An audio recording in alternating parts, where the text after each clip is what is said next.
This is Undercurrents from UnHerd. I'm your host, Emily Jashinsky. Here at Undercurrents, we cover the news and the ideas that matter beneath the surface. We have been so thrilled by the reaction to our first show last week. Thank you so much to everyone who liked, subscribed, and sent in your comments, sent in your feedback. Please make sure to subscribe on YouTube and click for notifications so that you don't miss a show. Today, though, I'm thinking about what I saw on TV last night as President Biden delivered remarks to commemorate the anniversary of the 1964 Civil Rights Act. He slurred and he rambled through the script. It actually just made me sad. Sad for him, sad for all of us. So I'll be talking about what I think is the biggest scandal in the country right now that nobody seems to be paying attention to. But it should be more unifying, it should be more bipartisan, and yet here in DC, basically that campaign is nowhere to be found. So stay tuned for that. Now, as the country looks back on the Civil Rights Act, we're also talking on the show today to Delano Squires. He's a conservative who always challenges the right, challenges me to think harder and clearer about crime. And on today's interview, he offers a fascinating take on the awful tragedy that befell Sonya Massey in Springfield, Illinois, not long ago. But first, we'll be starting in the UnHerd newsroom with editor James Billot. Today with James, we're talking about white dudes and Karens for Kamala, the starkest gender gap possibly ever to be seen in American politics, Peter Thiel's take on the new atheists, and James is prepared to deep dive on the volatile situation in Venezuela. So we'll start with our resident white dude, James Billot. James, white dudes for Kamala, Karens for Kamala. Is any of this, first of all, sanctioned by the campaign itself? There doesn't seem to be any official affiliation with this whole white dude, white Karen club, but I was definitely in attendance last night. I don't know how you spent your Monday evening, but we had politicians, we had Hollywood actors, we had policy people, and there were over 190,000 signups, so this wasn't something to sniff at. First, we had Pete Buttigieg, Transport Secretary. He described himself as a policy guy, but here's what he had to say. I'm a policy guy. I've never been totally comfortable with the truth that no matter how much you believe in your policies, so much of politics is just vibes. So Mayor Pete talking about how incredible the vibes were, really good mood. He set the tone for the whole talk. But then it just got a little bit weirder and weirder as the stream went on. So we then had actor Josh Gad. I'm not sure if you guys can recall that feeling you had on the night of Tuesday, November 8th, 2016. I stood over my kid's bed and I wept. Pull out a few tissues for Josh, but before we then go into The West Wing's Bradley Whitford, a very iconic character, also from the film Get Out, where he promised that he would vote for Obama if he could do a third term. Seems to be channeling a lot of that character. He is just as insufferable as his West Wing character and all of the West Wing fans that revere his West Wing character. What a variety of whiteness we have here. We got the dude, we got Pete. It's like a rainbow of beige. A rainbow of beige is how he described it. Not quite sure how he arrived at that tonal palette, but weirdly enough, the New York Times seems to quite like it. So we've got a screenshot here. Liberal white dudes rally for Harris. It's like a rainbow of beige. A huge video call for self-professed white dudes for Harris showed the breadth of Democratic support for her candidacy and the ways the party is learning to make fun of itself. Now, okay, that's all well and good. There was a lot of fun and cheer and bon homie, but there was something else at play here too. And I think there was a real contrast between the politicians on the show and the Hollywood actors, and it seemed to conceal just what was going on, a growing divide within the Democrat Party. Because a lot of the folks on vibes and these kind of culturally infused messages seem to basically draw away from the more old school pro-labor types who we see have a completely different set of policy priorities. Now, on the one end, we had actors apologizing for their skin color, which doesn't strike me as a particularly healthy dynamic. But at the other end, we had governors in swing states like Governor Roy Cooper, J.B. Pritzker of Illinois, and they were all saying some pretty interesting things and actually quite pragmatic things about, well, what was this whole thing about? Appealing to white voters. Let's not forget that only 32% of white men voted for Joe Biden. Well, James, let me actually just jump in because we both read this very interesting article by one of my favorite people on the left, Matt Stoller, in Compact yesterday, where he wondered whether Kamala Harris would be Hillary Clinton 2.0. That was in the Compact headline. And this white dudes and Karens for Kamala, even just the way that it looks, kind of reminds me of those fight song videos that think those were officially sanctioned by the Clinton campaign back in 2016. Celebrities all heaping praise on Hillary Clinton as though this is America's destiny. It's already done, written in the stars. This, to me, does kind of feel like, Matt was writing about the policy questions that are really important, things like antitrust in particular, and whether Kamala Harris will listen to the likes of Reid Hoffman, who have written her checks recently, but also demanded that they axe Lena Khan and go into some of those populist policies. But even this tone, it feels like glossy and almost entitled to Kamala Harris in the Oval Office. And that's just sort of a vibe, but it does remind me a lot of how there was this sense of destiny surrounding Hillary Clinton, first female president. Kamala Harris will be the first female president, obviously the first Black female president. It just feels like we're going back to that in a sense. But you have a good point to make as well about some of the bench here on the left that Kamala Harris could tap for her vice presidential pick too. Well, yes, and the difference is and I want to refer to a book that your other co-host, Ryan Grimm, wrote, and he basically makes the point that it was Hillary that introduced identity politics, or at least accelerated identity politics within the Democratic Party. And this has become basically a permanent tension ever since 2016. You could see with Bernie, his 2016 primary campaign was very different from his 2020 campaign, where he really tried to dial up the identity politics in that 2020 to try and appeal to essentially non-white Democratic voters. And we're seeing much the same thing happening now. Kamala really can't seem to decide whether she wants to lean into that aspect of the message or focus on the policy and keep it economic. But if you look at J.B. Pritzker of Illinois, if you look at Josh Shapiro of Pennsylvania, all these governors, they're not interested in the identity politics. They're trying to be pragmatic, bipartisan, because they know they need to appeal to those independents and moderates to swing their states. And that's a message that Kamala Harris should really try and take all the way to the White House. Well, Josh Shapiro, I think, is particularly deft at this. J.B. Pritzker has fallen down the identity politics rabbit hole for myriad reasons, just part of this sort of philanthropic, multi-billionaire family that's given to trans causes and has gone in a lot of directions that I think are a vulnerability for him and for Democrats politically if Kamala Harris looked to J.B. Pritzker as a vice presidential pick. Tim Walz, though, that's the guy that's been generating massive interest. He's been auditioning across cable news, or across, I should just say, news in general. And he's the governor of Minnesota. He has done basically a full-fledged Democratic agenda. He's enacted it in Minnesota sort of fearlessly without any sense of shame or needing to hide that these are Democratic priorities. Obviously, Donald Trump is really, really, really popular in rural northern areas of Minnesota, particularly. Those are areas that when Joe Biden was still at the top of the ticket, Republicans were actually talking about whether they could win Minnesota. So, we kind of laughed at that. Trump would win Wisconsin.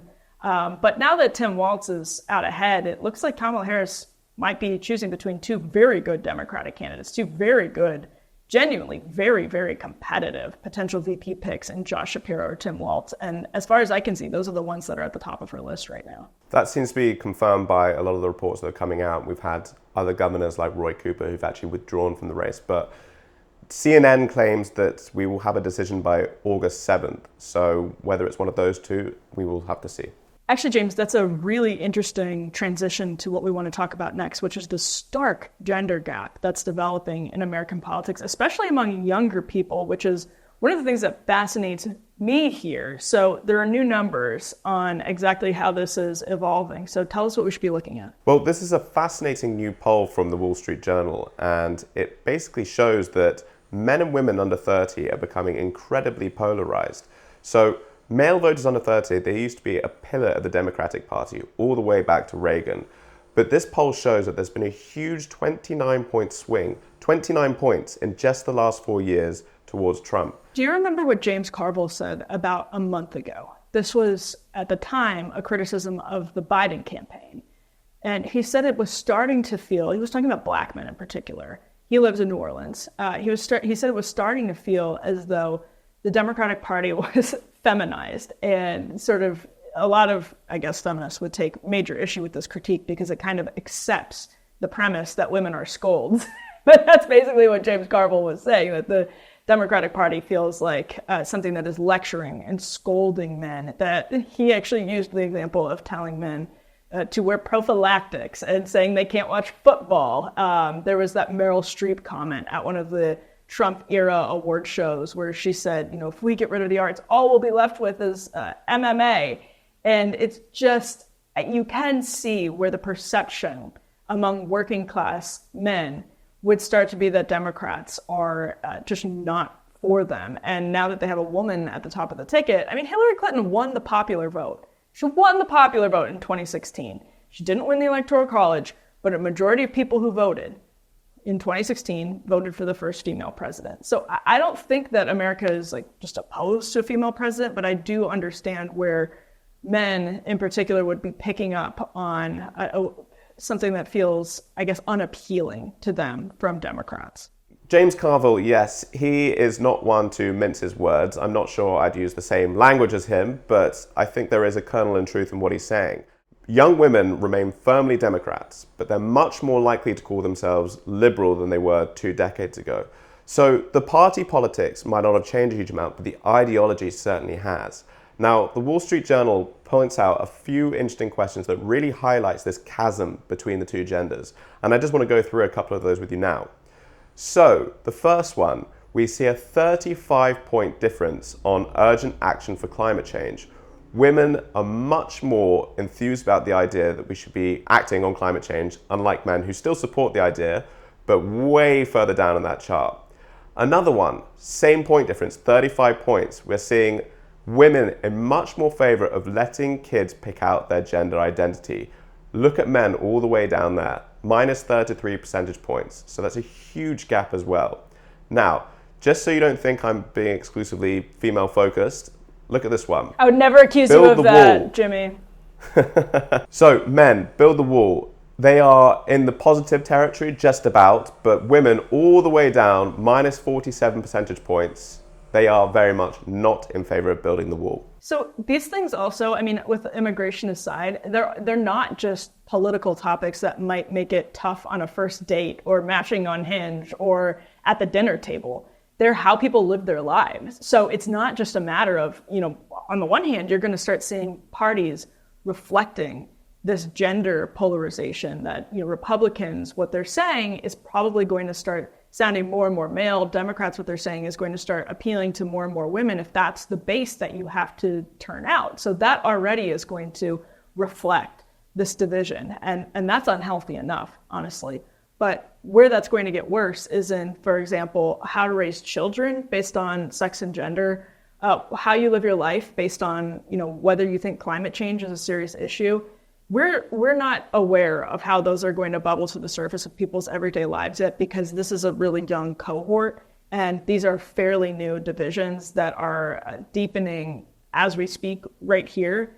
I would expect in the next couple of years, if these trends continue in a similar direction, these relationships between men and women, these sort of sex-based disagreements or lifestyle divergences are going to get worse. And that means we are going to be less healthy as a society as a consequence. There's basically no other way to see that. Okay, James, so Peter Thiel is weighing in on New Atheists, and Peter Thiel has pretty interesting thoughts on faith that I think get buried a lot in the political context that swirls around Peter Thiel at any given moment. So what did he say just recently? So Peter Thiel, he is one of the biggest figures on the tech right, an item we discussed in the last episode. He is also a big backer of J.D. Vance. He actually bankrolled a lot of his Senate run, his successful Senate run a few years ago. Well, Vance worked for Peter Thiel. That was one of Vance's really early jobs after law school, was working right for Peter Thiel. Blake Masters also worked for Peter Thiel. Peter Thiel, must have been about a year ago, said that he was staying out of the 2024 election cycle. And thus far, he has held true to that, which is perhaps why he's not really interested in talking about it at the moment. And at the same time, that's basically provided a window for him to talk about a whole bunch of other issues. So he was recently on the podcast Trigonometry. This is what he had to say about Christianity. Now, just before we play the clip, it should be noted that Thiel is himself a God-believing Christian. So this is a really interesting comment. Christianity, the the main religion of the Western world, it always takes the side of the victim. It is like some kind of deformation or intensification. And maybe you should think of wokeness as ultra-Christianity or hyper-Christianity. He's saying that wokeness is a version of hyper-Christianity. Christianity, of course, favors the victim, and wokeness has essentially inherited that from Christianity. But the more interesting thing comes slightly later, and here's what he had to say about the New Atheist movement. But if I had to steelman New Atheism circa 2005, I think it was a very politically correct way to be anti-Muslim. It's interesting to see what's been going on with New Atheism. He argues that this is a politically correct way to be anti-Muslim, and in some ways that was also confirmed by Ayaan Hirsi Ali in her recent conversation with Richard Dawkins, where she implicitly agreed, and she actually said she regretted her role in the New Atheist movement because it was seen as too anti-Christian and it lumped all these religions together. Yeah, I was really moved by that conversation with Ayaan and Richard Dawkins, and actually went back and started watching old Dawkins clips and in debates with like Mehdi Hassan and others who were challenging atheists really staunchly. And you go back and it's very interesting to hear what they say now, because it's easy to forget exactly how bitter and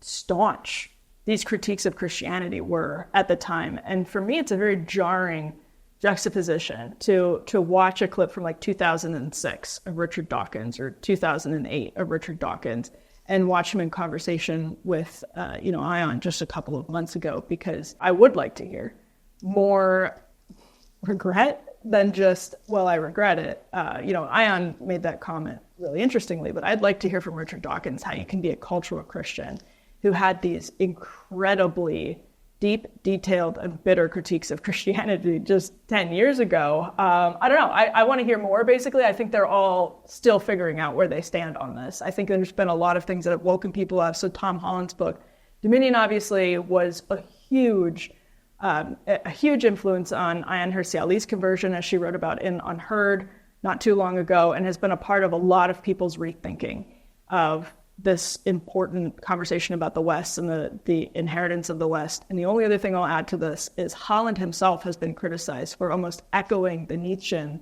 argument about Christianity that Peter Thiel was making. I was going to say what Peter Thiel was saying sounds like he's been listening to Tom Holland, who in and of himself was saying Nietzsche noticed that Christianity was almost a victim-worshipping religion, a reverence of the victim, and Nietzsche saw that as bad because it glorified weakness.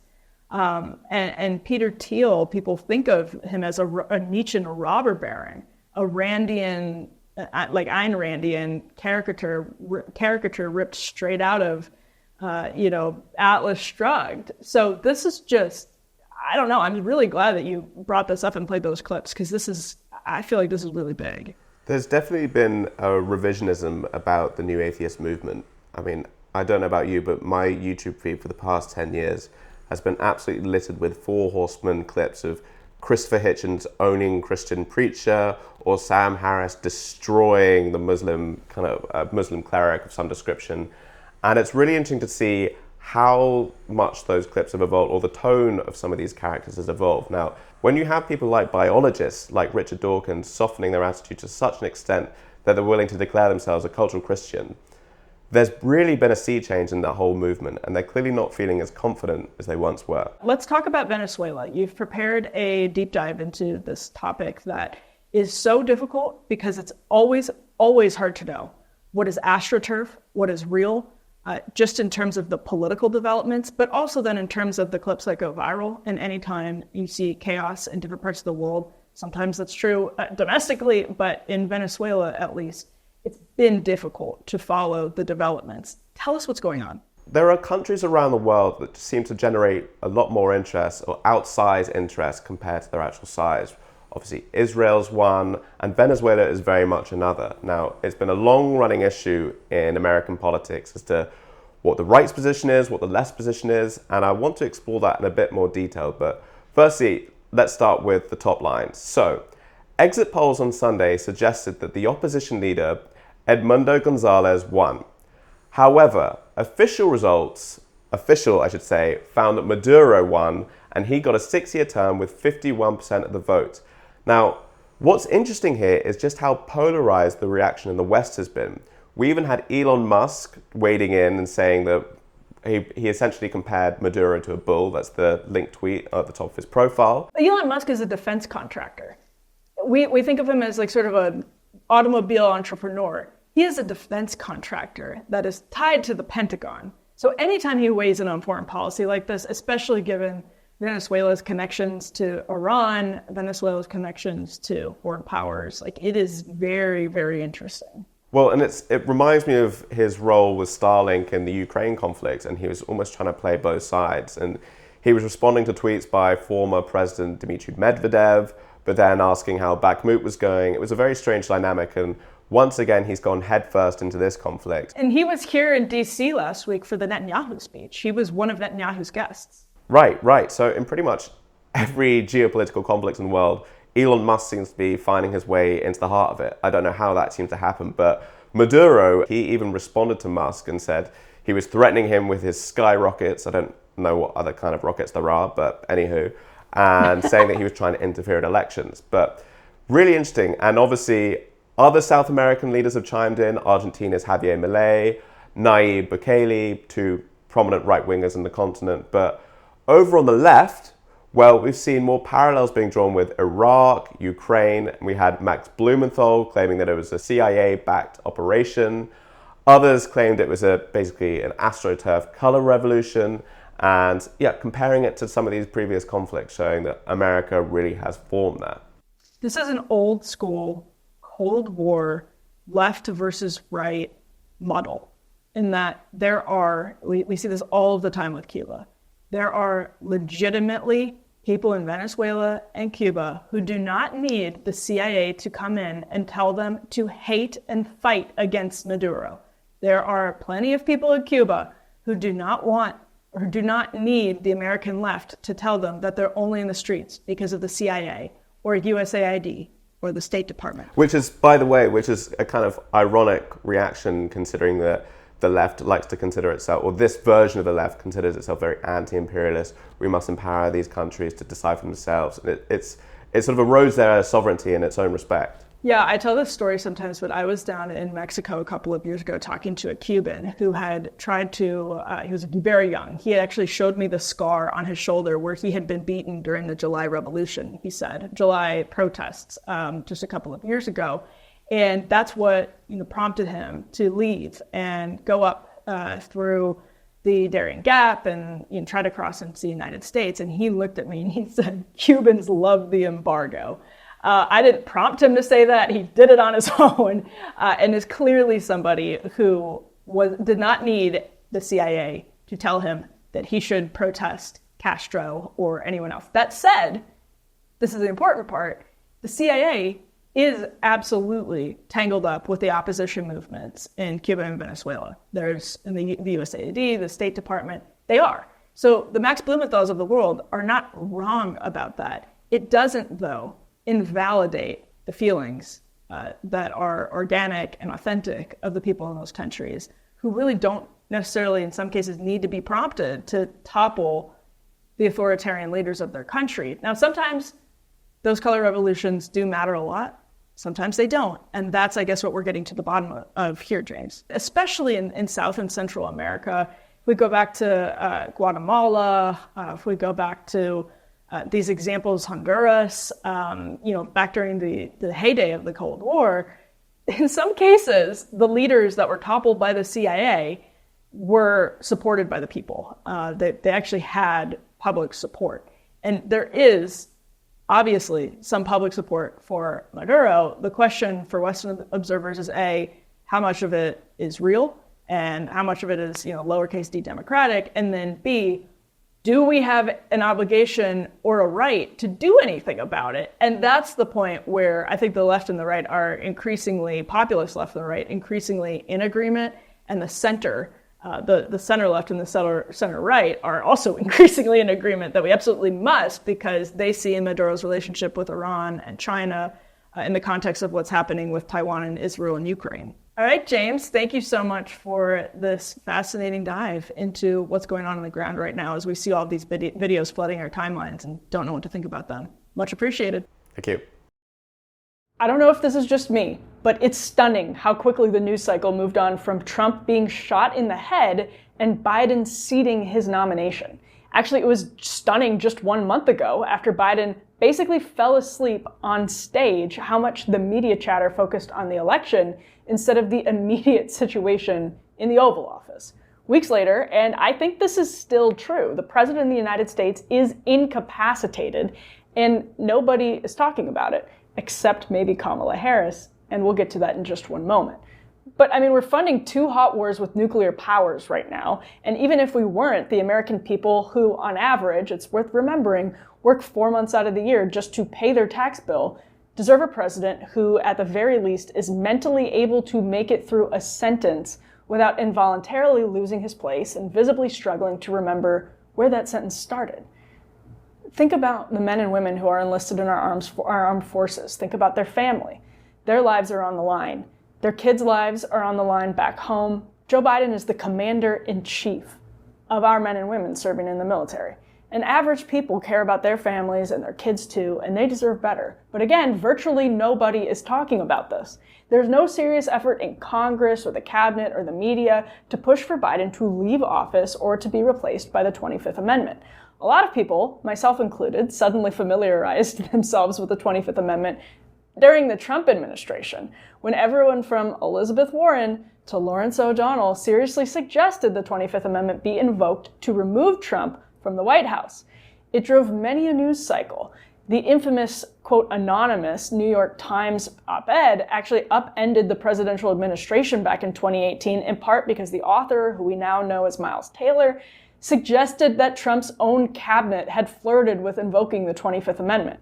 Watch this compilation video the Conservative Media Research Center put together of media talking heads chattering away about the 25th Amendment. What exactly would have to happen to invoke the 25th Amendment in this country? Obviously, in an ideal world, you would try to invoke the 25th Amendment, which I think is amply justified. The man is deeply mentally unstable. The cabinet should convene immediately to discuss the 25th Amendment. Now, look at this chart of Google searches for the amendment since Trump became the GOP candidate back in 2016.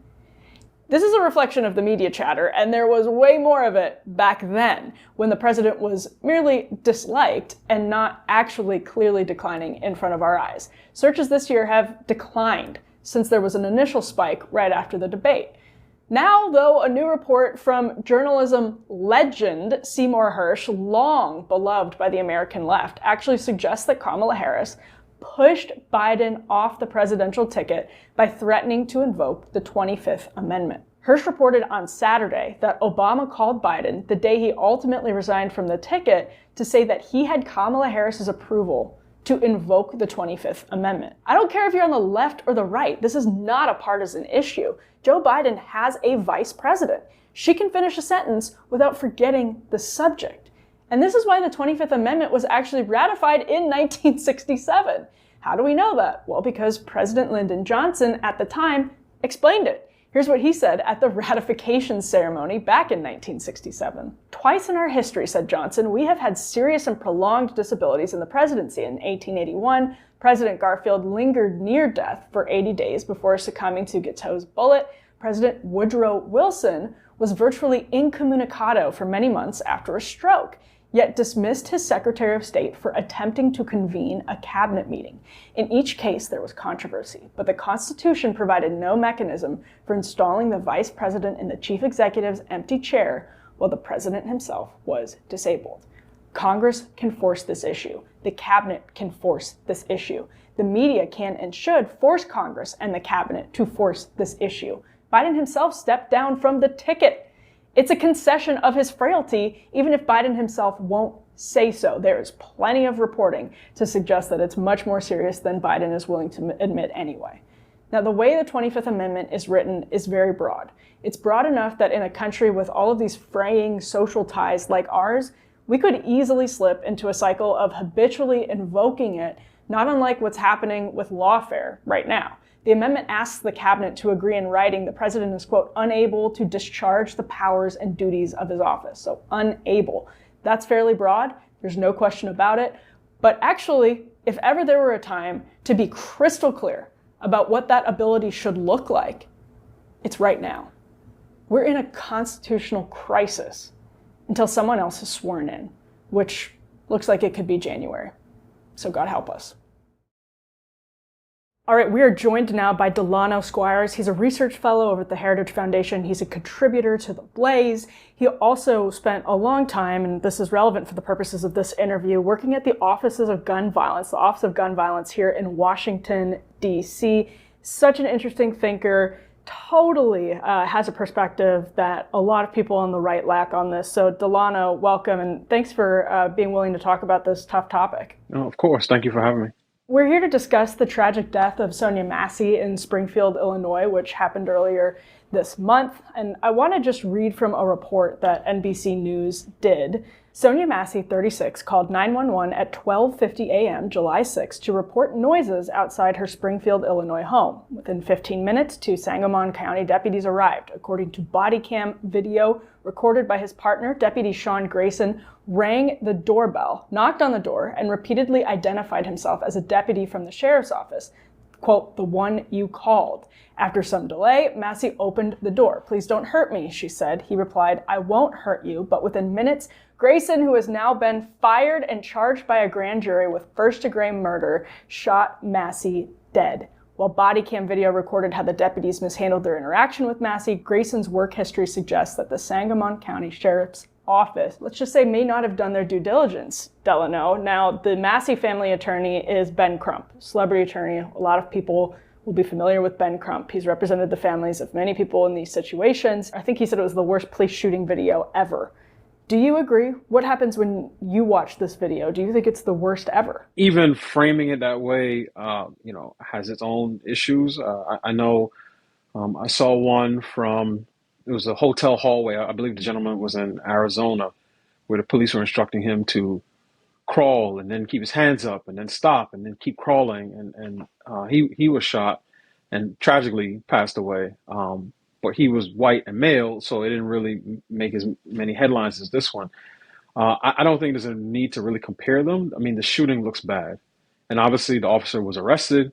He will have his day in court. Evidence will be presented, body cam evidence, ballistics, forensics. But it's a bad, it looks bad to the average person. And the average person is deeply troubled when you think of someone calling 911 because they're in a state of distress. And within minutes of making that call, the person is laying on their own floor in their own home, dead with a gunshot to the head. So one thing I will say is this: I'm always curious about the types of charges that police officers receive in these incidents, because I also think there's a danger in potentially overcharging someone, especially if a jury can't deliberate on a lesser charge. So first-degree murder is a very high bar to clear. So it'll be interesting to see what type of evidence the prosecution presents in order to justify that particular charge. So that's a really good point, because one of the things I was thinking about, this officer, he was discharged from the Army for a, quote, serious offense. He had 2 DUIs in the last 10 years, Grayson. He was immediately fired in this case, but just since 2020, he has had 6 law enforcement jobs, according to that NBC article I was reading from earlier. And that year 2020 really stands out for me, because since 2020, police departments have had a very difficult time recruiting officers and maintaining officers. They have hemorrhaged people to retirements, early retirements. It has been the harassment that people have faced in communities like ours in DC, Delano. We've seen it up close. It's terrible. And in a weird way, that I wonder if that contributed to all of these different departments keeping a guy who seems to have been wildly unqualified for the position of police officer. I want to get your perspective on that and just ask, is that something you've seen happening in communities where, police aren't looked upon super favorably just in the last, 15 or so years? Well, I've definitely heard, police departments bemoaning the difficulty with recruiting, certainly in a post, if I could put it this way, post BLM, post George Floyd era.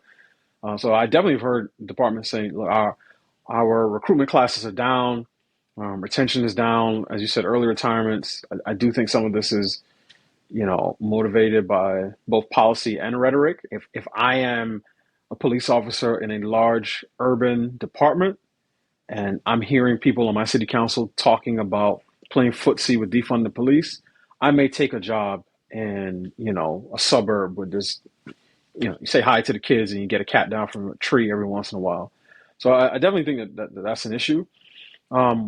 It is interesting to hear about some of his background, because one of the things that happens in a lot of these shootings is that you hear, particularly where race is involved, particularly if it's a white officer and a black suspect, there is a lot of media attention paid to the personal, professional, and oftentimes criminal record of the deceased, and a lot less attention paid to the professional, personal, and sometimes criminal record of the person who's been charged, of the officer.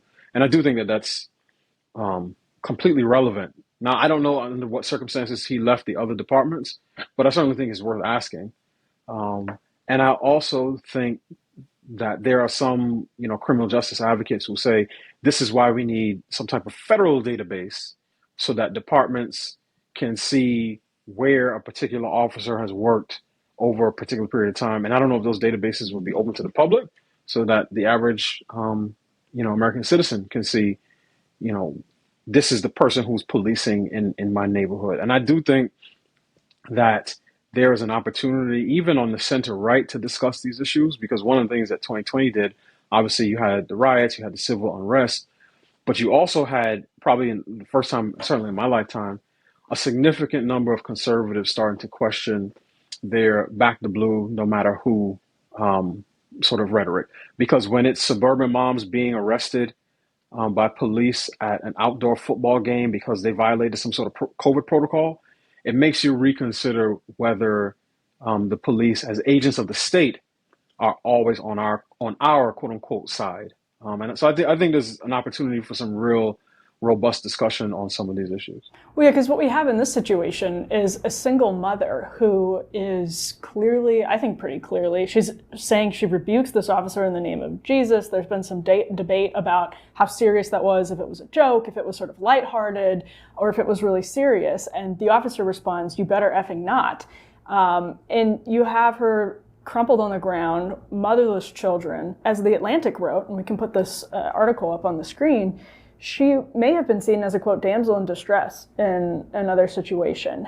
She was responding at first politely to the officers, and The Atlantic writer said that kind of actually reminded her of how a lot of Black Americans are coached to interact with law enforcement.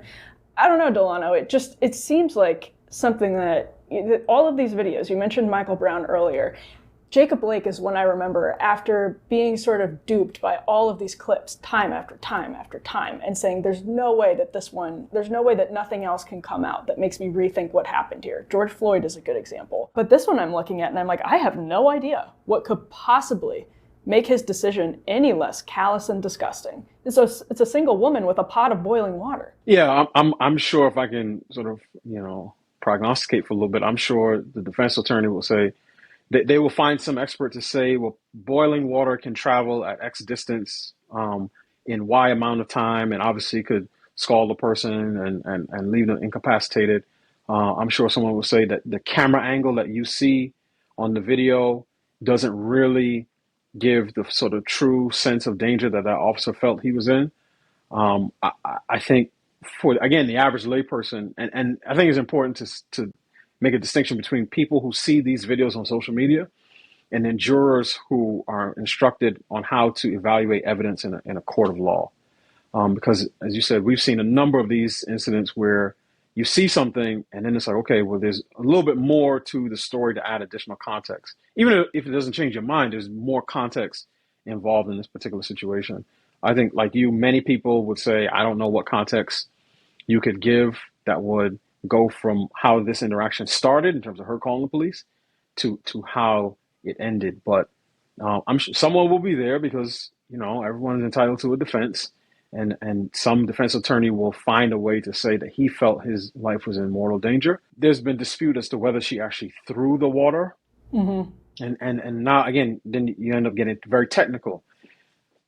Throw the water versus the water spilled and ends up on the floor are two different things. All right. So I think there's a lot to be unpacked, and this is why we have courts to adjudicate these types of things.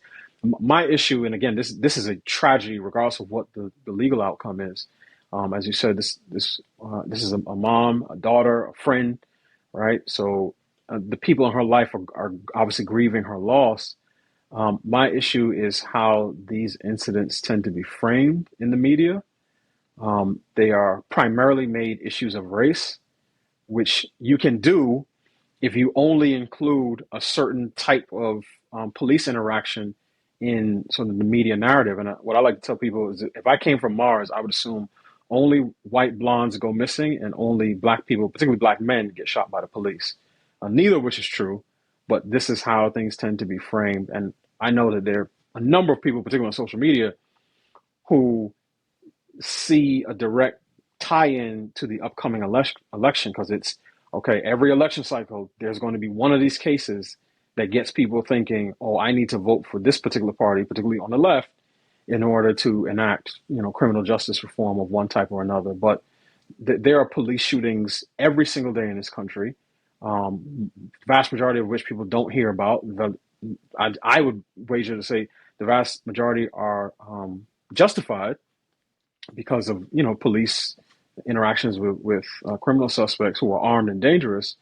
But there is a subset that we tend to see, and the subset of that subset has a particular narrative that I feel that the media is very much desirous in advancing. Well, yeah, let's talk about that, because I think those media decisions have actual life and death consequences. And I don't want to jump to conclusions on this one, but I think what we were talking about earlier in terms of it being very difficult to recruit police officers, and they'll tell you why. And one of the reasons is snippets of video come out that, as we've seen in multiple instances, snippets of video have come out that are not representative of the actual situation. People's lives are ruined, and they're just trying to, all of the other challenges of being a police officer already existed, and then you layer this on top of it, and it's just an incredibly difficult position to be in.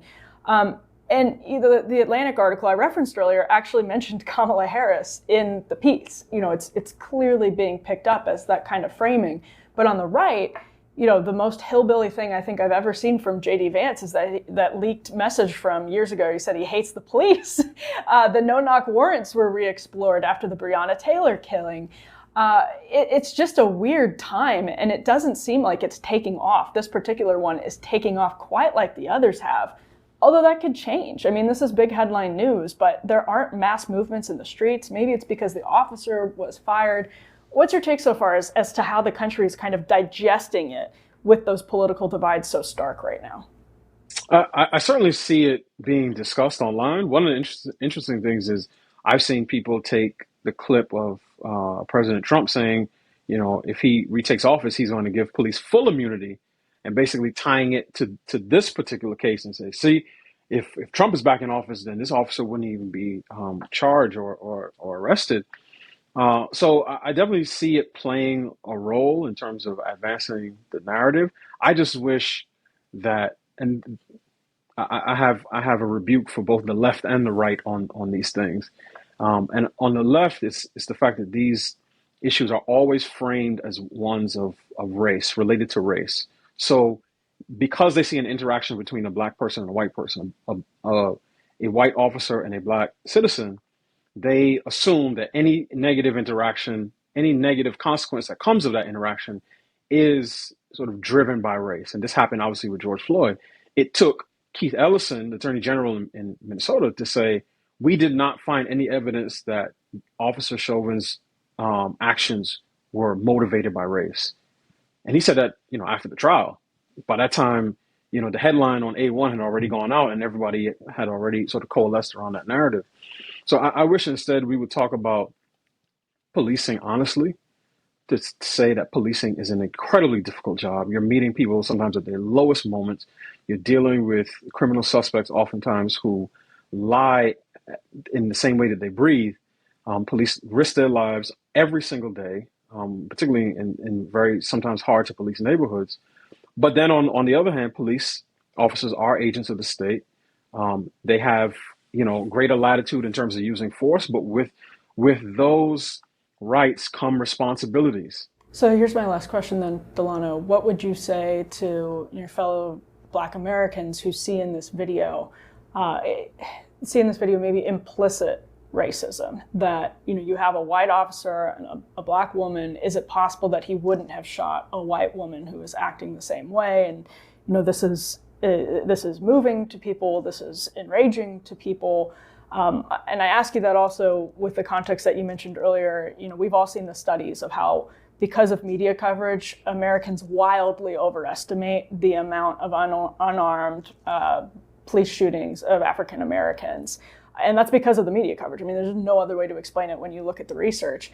What would you say, if people approached you and said, I know that he wouldn't have done that to a white woman? Well, the thing that I would say, and I would say this to any person of any background, is that it is much better to focus on actions that can be proven with evidence than to speculate about motives that speak to the inner workings of a person's mind. And one of the reasons that I do think that this is important, and specifically as you asked the question, and particularly to Black Americans, is I think about the Tyree Nichols case, right? The young man, I believe is in Memphis, who was beaten and killed by, I want to say it was 5 officers, all of whom were Black. And they caught it on video, and it was a pretty brutal beating. And one of the first things that came out from CNN, I believe this is from Van Jones, is that, just because these were Black officers doesn't mean that this wasn't motivated by racism. So I think there is this desire to tie certain issues to racism. And I get why individual citizens would be concerned, right? But I believe that the narratives are pushed by craven politicians and activists who want to radically reshape this country, and oftentimes reshape Black communities, because these are the people who they take the situations like this one, or Michael Brown, or Trayvon Martin, right, who wasn't even killed by an officer. And from there, they argue this institution, policing, which has its roots in, in slavery, in slave catching. Lynch mobs, yeah. Right, lynch mobs. This institution cannot be reformed. It has to be torn down, abolished, and remade. And one of the things that I learned, and I knew this, but I sort of working in the Office of Gun Violence Prevention in DC, where I was a liaison for residents, is that there are few people who want police in their communities more than working class African Americans. Those are the people who say we want them on foot patrol, we want them engaging people. We don't want to be abused. We don't want our sons to be disrespected and to have their crotches grabbed just because they're standing outside of a barbershop, and to be dismissed and treated as would-be criminals. But we don't want what the activists are pushing, which would lead to total dystopia in our neighborhoods. Because for as much as we get the narrative here, the fact of the matter is that for young Black men between 15 and 24, homicide is the leading cause of death at about a 50% rate.